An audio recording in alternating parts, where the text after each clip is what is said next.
name is John Lynn. I'm the co-founder of Quay Acceleration. Welcome to the Quay Acceleration Podcast. We are a startup accelerator that partners with governments, investor groups, corporations, and startups to build impactful accelerator programs that help startups grow. We do that partially through our amazing network. We have a network of alumni, mentors, active entrepreneurs and investors of all kinds that help support our entrepreneurs in their day-to-day during the program. And so this podcast is about helping bring those individuals and their stories forward so that you can understand more about what happens inside of an accelerator and what it's like to be an entrepreneur. So today, we're with one of those entrepreneurs who happens to be one of the longest-standing mentors in our program, Ben Williams. Thanks for having me. Our pleasure.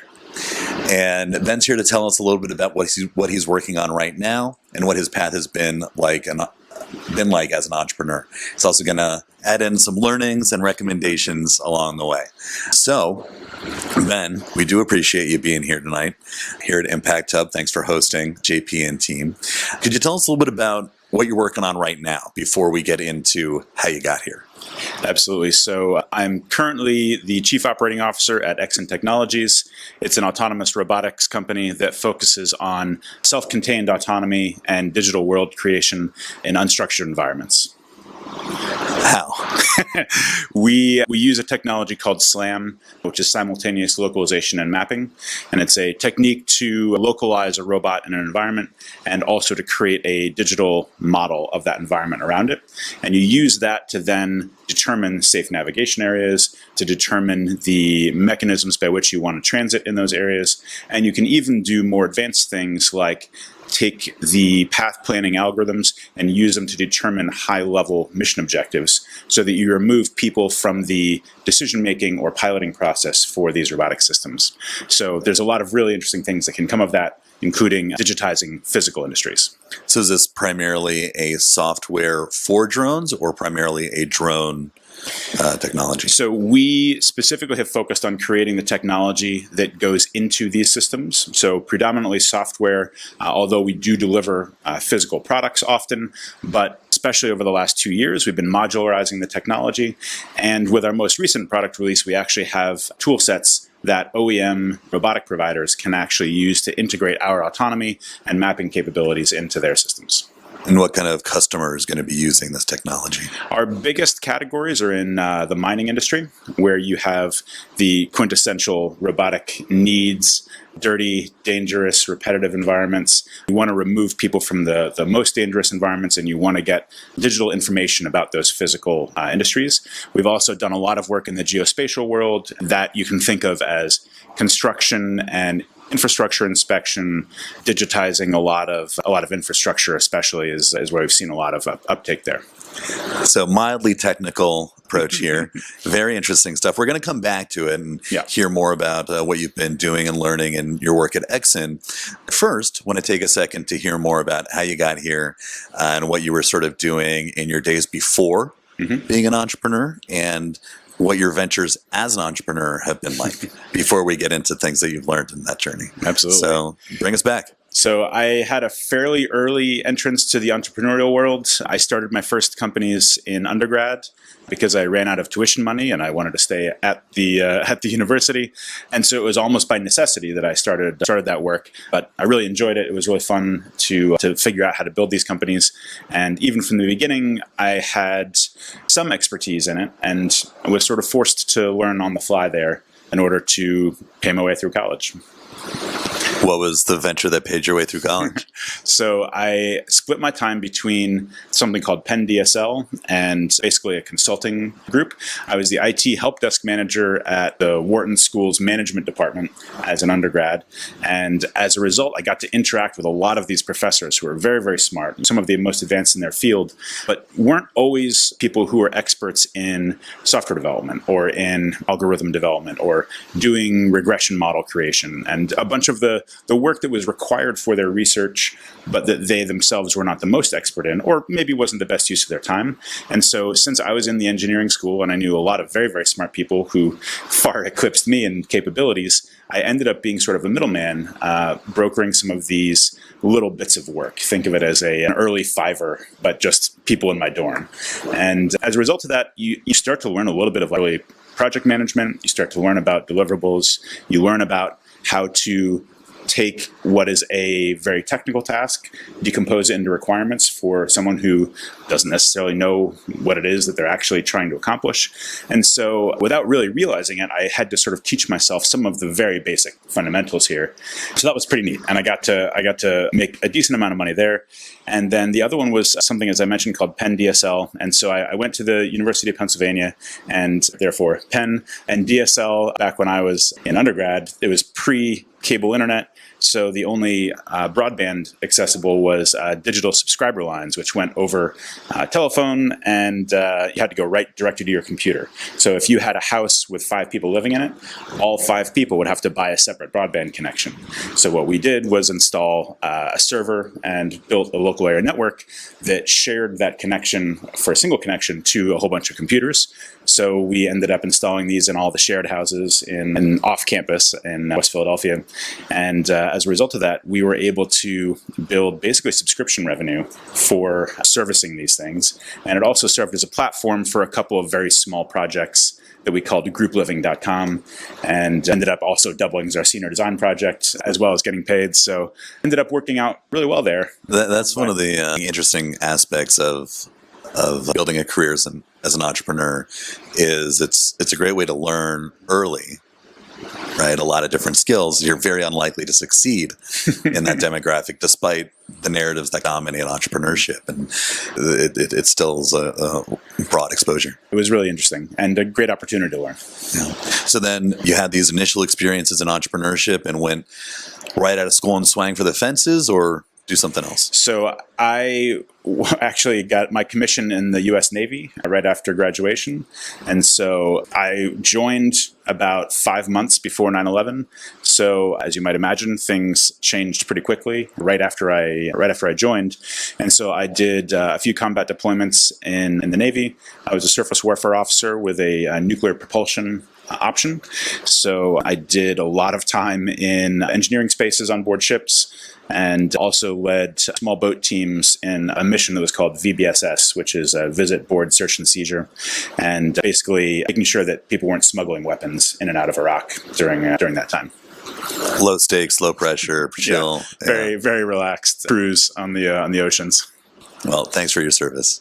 And then how long were you there, and what did you do next? So I did about... Or did you pick up anything, or we'll come back to this, but did you pick up anything that would help inform your entrepreneurial path afterwards? Well, a lot. And I'll talk a little bit about that transition probably in a little bit. But the fact that I was a junior officer in charge of people often much older than me at 22 was wild. And I learned a lot very fast. And probably the most critical one was actually humility, and being able to go up to people and say, I recognize that I'm probably going to have to give you orders, but I also recognize that you actually are the one that probably knows what to do. So I need you to tell me the context here, and I'll try and take in as much of this stuff as quickly as possible so that I can make intelligent decisions and keep people safe. And as you can imagine, that was a tumultuous period. Almost the essence of management, though. Absolutely. And it obviously informed a lot of things later on. So what happened next? So after I left the Navy in 2006, I joined Lockheed Martin, which is not a surprising place to land for a former military. I did straight stick business development for about a year, and then got bored with it, and I ended up building an internal project called the Entrepreneurial Business Competition, and we had 20,000 submissions from across Lockheed. At the time, it was I did not know that. It was I think 150,000 employees or something like that. It was, I don't know what it is now, but it was and is still a very big company. And so this Entrepreneurial Business Competition, we then coached engineers from across the business, mostly engineers, some not, on how to write a business plan and evaluate the concept and the business model and that sort of thing. And we had multiple rounds of down selects, and then we got about 30 or 35 ideas that we had vetted enough and we thought had legs. And initially we were going to try and seed these ideas in different business units. But then we figured that if we did that, they would probably just die on the vine because everyone had established programs and they would rather spend their money on what they already know. And so then we ended up creating a whole new division called New Ventures, very creative name. But the idea was to get people who were entrepreneurial minded, but also knew how to work within Lockheed and within some of these structured environments. And then we tried to take these ideas to market. And so we built about a $250 million business after about 6 years. A lot of it was in energy. Some of it was in sort of secondary near energy stuff, but we did solar power, we did hydrokinetics, we did synthetic fuels, we did grid management, all kinds of really interesting stuff. And I sort of called this period my street MBA because I learned a lot, but I didn't always know why things did or didn't work. And I got to work with external capital groups like private equity. I got to work with public utilities, constructors like or other large firms, and as well as technology providers and startups in those spaces that were providing specific technologies. So it was a wild, really interesting time, and learned a huge amount, obviously. And then followed that up with an actual MBA. Yeah, I got my actual MBA back to Wharton and gave them the rest of my tuition money. And my thought process there was I had learned so much and I had a lot of experience and observations from being out in the field for that period of time, but I didn't feel like I could generalize the learnings there. And so I had a lot of like, this particular thing worked in this particular situation, but I don't really know why. I can guess, but I'd love to like test it a little bit. And so the big opportunity for me was to be able to sit with the professors and be like, help me understand what was going on here. Why did this work? How was I successful here? Or I failed here. Why? What would have been different, or what would have been a better approach? So for me, it was a really interesting opportunity there. Yeah, I think that's an interesting thing about educational spaces, especially when you're on a ride that is fast paced as an entrepreneurial career, because you don't have time to process or reflect on what you're going through. And for me, a professor, only when I have to give a class do I have the space or the reason to then reflect and report. I totally agree. Yeah. I think that's actually been a big piece of mentorship for me, is it allows me to continuously step out of my execution model and say, how would I take what I just did and pass that along to people that can benefit from that? And every once in a while, I'll start saying something, and then as I'm saying it, I go, you know what? I don't think that's true. I think maybe I've taken away the wrong lesson from this, and it forces me to go back and reevaluate my choices operationally sometimes. So we should start charging you for mentorship. Absolutely. Yeah, we appreciate your contributions. Now you're coming out of Wharton, and there's a choice to be made. Where am I going next? Yep. Am I gonna cash in this degree? Am I gonna do something else? Well, as you might imagine, a lot of the standard pathways out of a Wharton MBA are lucrative, but never was that good at the regular path. So even before the MBA ended, I ended up starting my next company. I met my co-founder, the business program, and we started Reelio about halfway through, and in fact began pitching for our first fundraising to our classmates in between lectures. And we started that off with the basic idea of there's been a transformation in the simplicity of technology for video. Still a lot of large gatekeepers that are from sort of legacy industries, about the TV networks or the studios, that sort of thing. And this was before influencer marketing had become a thing. And YouTube was around, but it wasn't quite as professional. And so we started off with this sort of generalized idea. It didn't start off with a true business model or anything, just the idea that there's got to be a way to start connecting all of the dots in this market, the sort of nascent creator market. And we ended up converting that into a platform that helped both connect creators and brands so that you could do branded content, influencer marketing, well as being able to do real-time prediction of a clearing transaction price for that branded content deal based on past performance of the video and their channel and that sort of thing. So ended up a pretty good niche. And probably the best indication of that was we would have copycat companies pop up about once a week for years and copy our homepage and then try and chase our customers. From within the U.S. or anywhere? Yeah. A lot in the U.S., but also international. So it's great validation. It is. We did that. We raised a bunch of venture funding, did a few rounds, and eventually ended up AT&T, Fullscreen Media, which division of AT&T. On the same day, something else happened. That's true. Yeah, we closed the transaction, I think, on a Tuesday, and then the very next morning my first son was born. So out of the frying pan into the fire, as the saying goes, or no rest for the weary, more specifically. Well, an amazing story to hear about and to have seen unfold over those years, because we met when you started mentoring near the beginning of the Reelio, or maybe in the middle of the Reelio journey, Startup Institute. And had the acquisition. Now you're part of an acquired entity, and that was kind of the experience that brings us towards Exyn. Yes, I was at AT&T for a little less than a year.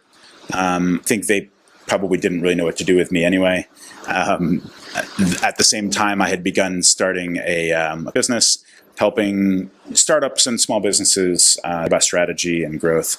And as a result, I got to do some really fun work, a whole bunch of different industries. And one of those was that I wrote a strategic plan for Exyn, where I now am. And I wrote the plan. The CEO said, "Hey, you put down here, how would you like to come on board and execute that?" So I dialed back all the projections and said, "Sure, let's give it a run." That's amazing. Didn't know that story either. I want to get to where you're at now, what you're looking ahead to, what you'd recommend to entrepreneurs that might be listening. But back of your journey now, can you name one moment that strikes you as particularly positive, and one moment that strikes you as particularly negative?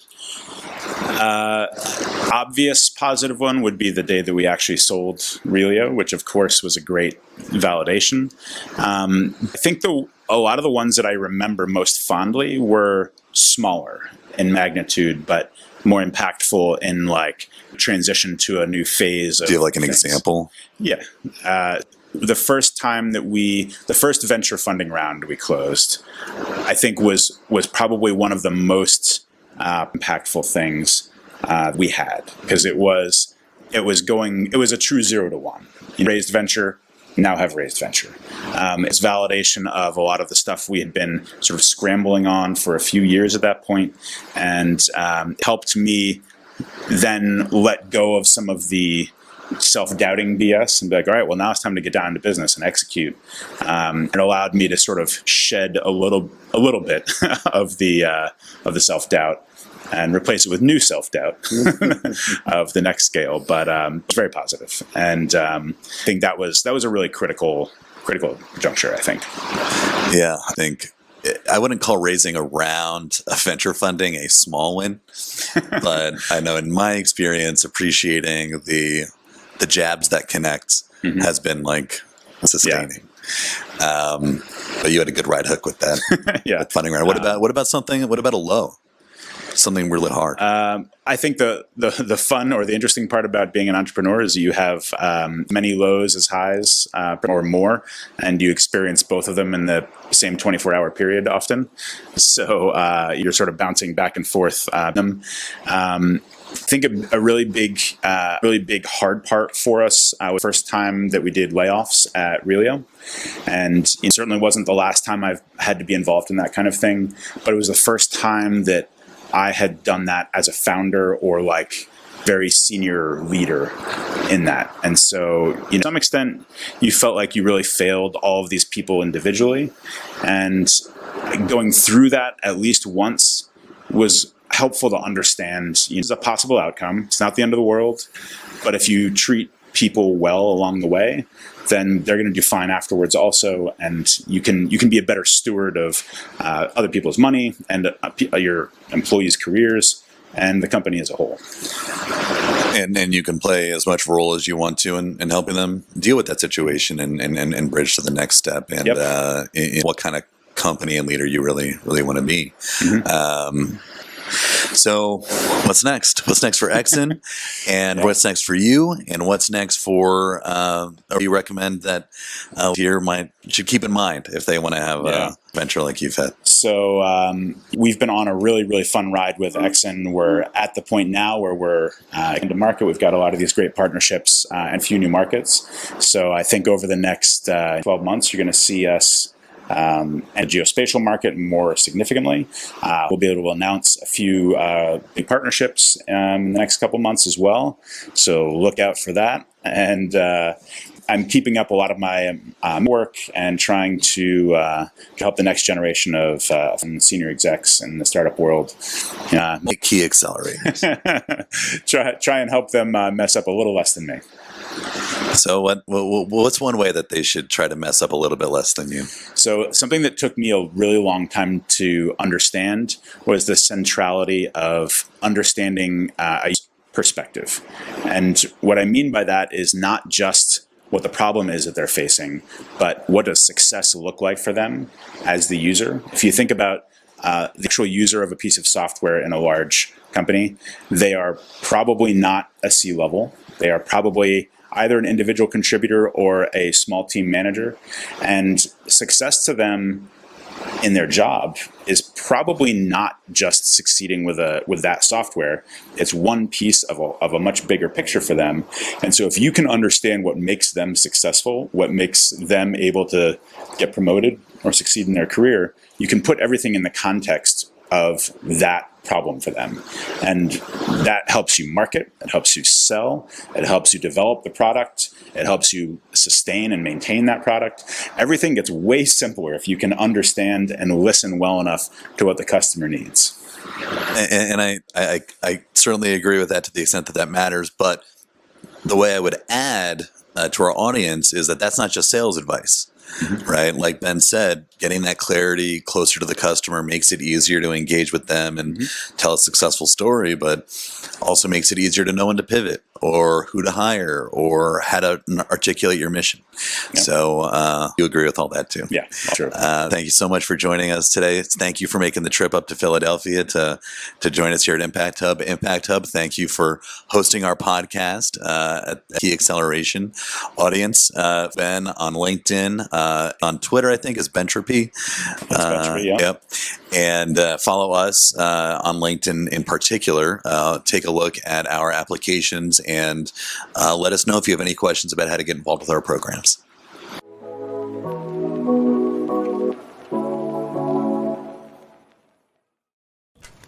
Since 2014, Exyn has been pioneering advanced LiDAR-based SLAM algorithms enabling robots to explore and map unknown environments without a pilot in the loop. Now, with over a decade of experience and thousands of autonomous flights in the field, we're continuing to explore with our modular mapping payload, Nexus. Today, recent advancements to Exyn AI, the proprietary algorithm powering Nexus, make it a reliable tool for surveyors and AEC professionals looking to capture accurate 3D models for mapping and inspection. Equipped with Nexus, operators can collect accurate 3D point clouds by hand, mounted to a backpack, or even connected to a vehicle. And with the additional autonomy license, Nexus can explore dusty and dangerous environments without sacrificing thin wire detection or obstacle avoidance. Don't settle for the present. Plan for the future and get more done with Nexus.